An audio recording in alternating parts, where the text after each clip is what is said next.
मुंबई से इस वक्त की बड़ी खबर आ रही है, जहां 21 नवंबर को मातोश्री में हुई बड़ी मीटिंग में बहुत बड़ा फैसला लिया गया है और ये फैसला संजय राउत को लेकर लिया गया है। जी हां, खबरों की माने तो अब संजय राउत पार्टी के मामलों पर मीडिया के सामने बात नहीं कर पाएंगे। मीटिंग में मीडिया के सामने कौन बात करेगा और उसका लहजा कैसा होगा, इन सब बातों को लेकर मंथन किया गया है। मगर ये मीटिंग पूरी तरह से संजय राउत के विरोध में रही, क्योंकि राउत अग्रेसिव नेचर के हैं। तो मीटिंग में डिसाइड किया गया है कि अब से लेकर अगले फैसले तक राउत मीडिया के सामने पार्टी की बातों को लेकर नहीं जाएंगे। सबसे बड़ी बात यह है कि इस मीटिंग के बाद संजय राउत बेहद नाराज बताए जा रहे हैं। साथ ही साथ सामने आ रहा है कि संजय राउत और उद्धव ठाकरे के बीच टकराव की भी स्थिति बन गई है। तो क्या हुआ मीटिंग में, और क्या अब सच में उद्धव और राउत के बीच कड़वाहट आ गई है और राउत अब बीजेपी का दामन थामने की फिराक में है? तो जो भी अपडेट इस मीटिंग को लेकर हमें मिल रही है वो आपको बताते हैं। आप भी वीडियो को लाइक और शेयर कर अपना प्यार और सपोर्ट दिखाएं और कमेंट में इसे लेकर अपनी बात, अपनी राय जरूर रखें। चैनल के साथ जुड़कर चैनल को सब्सक्राइब कर हमारी आवाज बने। तो उद्धव ठाकरे और संजय राउत के बीच का दोस्ताना जग जाहिर है। उद्धव वो शख्स हैं जो कि संजय राउत की सलाह के बिना घर के बाहर कदम तक नहीं रखते। संजय राउत को पार्टी का सर्वोपरि मानते थे और संजय राउत भी दशकों से पार्टी के सबसे विश्वास पात्र नेता रहे हैं।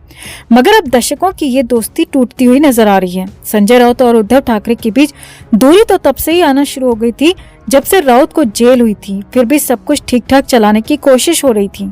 मगर अब जो खबरें आ रही हैं उसके मुताबिक उद्धव ठाकरे और संजय राउत के बीच टकराव पैदा हो चुका है और अब संजय राउत बहुत जल्द उप मुख्यमंत्री देवेंद्र फडणवीस से मुलाकात कर सकते हैं और ये मुलाकात बहुत बड़े फैसले के रूप में सामने आ सकती है। दरअसल हाल ही में संजय राउत ने राहुल गांधी और राज्यपाल भगत सिंह कोश्यारी को लेकर कई अलग अलग बयान दिए थे। अब भगत सिंह कोश्यारी के बयान के खिलाफ तो शिंदे गुट के विधायक भी खड़े हैं, इसीलिए वो बात ज्यादा नहीं अखरी। मगर राहुल गांधी को लेकर राउत ने जो कुछ भी कहा उससे उद्धव ठाकरे बेहद नाराज हैं। खबरों की माने तो उद्धव ठाकरे ने संजय राउत की बयानबाजी से तंग आकर मातोश्री में बड़े स्तर पर मीटिंग बुलाई थी, जिसमें संजय राउत भी पहुंचे थे। अब उस मीटिंग में संजय राउत के खिलाफ कड़े एक्शन लेने की बात सामने आ रही है। मुंबई से आ रही मीडिया रिपोर्ट्स में दावा किया जा रहा है कि अब संजय राउत मीडिया के सामने टर नहीं कर पाएंगे, क्योंकि उद्धव ठाकरे ने साफ शब्दों में कह दिया कि मीडिया के सामने उल जुलूल बयानबाजी अब बर्दाश्त नहीं की जाएगी। पार्टी की विचारधारा और शिवसेना के साथ ही पार्टियों के खिलाफ टीका टिप्पणी अब बंद की जाए। इसी कड़ी में संजय राउत को साफ साफ निर्देश दिए गए हैं कि वो मीडिया के सामने पार्टी के मसलों पर किसी भी तरह की बयानबाजी ना दें। अगर वो किसी के बयान से सहमत नहीं है तो वो मीडिया के सामने पूरी पार्टी को ना घसीटें, अपने विचारों को निजी कहकर ही बताएं। दरअसल उद्धव ठाकरे तो तब से ही नाराज बताए जा रहे हैं जब से संजय राउत ने राहुल गांधी के खिलाफ मीडिया में काफी कुछ कह दिया था। राहुल गांधी ने भारत जोड़ो यात्रा के दौरान वीर सावरकर की प्रतिबद्धता और देश की वफादारी पर सवाल उठाए थे, जिससे संजय राउत तिलमिला गए थे और मीडिया के सामने राहुल के बयान का खंडन ही नहीं किया था, बल्कि राहुल गांधी के बयान की आलोचना तक कर डाली थी। हालांकि बाद में संजय राउत ने खूब लिपापोती की कोशिश की, मगर कमान से निकला तीर और जुबान से निकले शब्द वापस नहीं होते, इसीलिए संजय राउत की वो कोशिश पूरी तरह से फेल हो गई।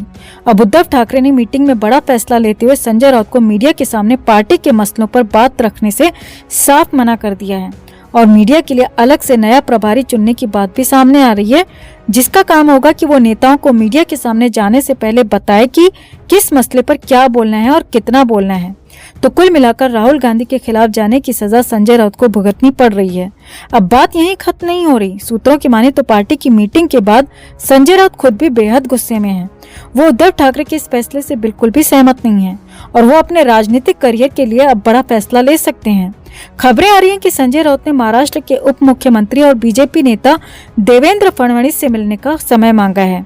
अब राउत फडणवीस से क्यों मिलना चाहते हैं ये तो पता नहीं, मगर मीटिंग के बाद एकाएक फडणवीस से मिलने की बात कहीं न कहीं इस बात का संकेत दे रही है कि राउत और उद्धव के बीच टकराव हो चुका है और राउत कोई बड़ा फैसला लेने के मूड में है। तो आपको क्या लगता है, क्या राउत की जुबान पर सच में बैन लगाना चाहिए? क्या उद्धव ठाकरे ने सही फैसला लिया है और क्या आप संजय राउत बीजेपी की तरफ झुकाव दिखा रहे हैं? कमेंट में इसे लेकर आप भी अपनी बात, अपनी राय जरूर रखें और वीडियो को लाइक कर शेयर कर अपना प्यार और सपोर्ट भी जरूर दिखाएं। तो संजय राउत के बड़बोलेपन से सभी वाकिफ हैं और सभी जानते हैं कि राउत कुछ न कुछ बोलते रहते हैं, कुछ न कुछ बखेड़ा भी खड़ा करते रहते हैं। अब इधर कांग्रेस नेता राहुल गांधी ने सावरकर को लेकर कुछ ऐसा कहा था जिससे महाराष्ट्र में खासा उबाल आ गया था। संजय राउत ने भी इस पर विरोध जताया था और राहुल गांधी को यहाँ तक कह दिया था कि ये ठीक नहीं है, इससे शिवसेना और कांग्रेस के रिश्तों में दरार आ सकती है, रिश्ता टूट भी सकता है। और अपने ही लेवल पर संजय राउत ये बोलते रहे। हालांकि उनकी पार्टी की तरफ से किसी और नेता का बयान नहीं आया। अब संजय राउत ने इस मामले में भी यू टर्न मार लिया है, जिसके बाद माना जाने लगा है कि अब तो संजय राउत को जेल जाने से कोई बचा नहीं सकता। जी हाँ, ऐसा ही कुछ हुआ है, ऐसा ही कुछ साफ साफ नजर आ रहा है और राउत का फिर से जेल जाना तय माना जा रहा है। तो अब आपको पहले बताते हैं कि राउत ने कहा क्या, कैसे लिया यू टर्न और फिर उसके साइड इफेक्ट बताएंगे। तो संजय राउत ने मीडिया से बात करते हुए ये बताया कि उनकी राहुल गांधी से बात हुई और खुद राहुल गांधी ने उन्हें फोन किया हालचाल जाना। जी हाँ, अब राहुल गांधी के फोन करने पर संजय राउत खासे खुश नजर आए और संजय राउत ने खुद ही बताया कि बात क्या हुई।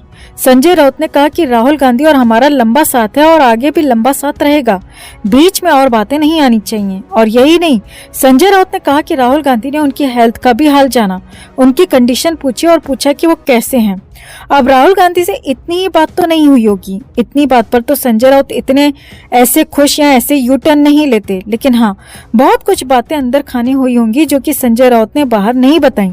लेकिन राहुल गांधी से बात करके संजय राउत खासे गदगद नजर आए। संजय राउत ने बड़ी बात कह दी। राउत ने कह दिया कि वो कांग्रेस के साथ हैं, आगे भी साथ ही रहेंगे और यहीं पर बवाल हो गया, क्योंकि कुछ दिन पहले तक लग रहा था कि संजय राउत फिर से बीजेपी के साथ या कहे कि बीजेपी से दोस्ती कर सकते हैं। और उन्होंने फडणवीस की तारीफ भी की थी, अमित शाह नरेंद्र मोदी से मिलने की बात भी कही थी, उनकी भी तारीफ की थी। और अब राहुल गांधी का फोन आते ही संजय राउत पलट गए हैं और फिर से बीजेपी को बुरा भला कहने लगे हैं, बीजेपी का विरोध दिखाने लगे हैं।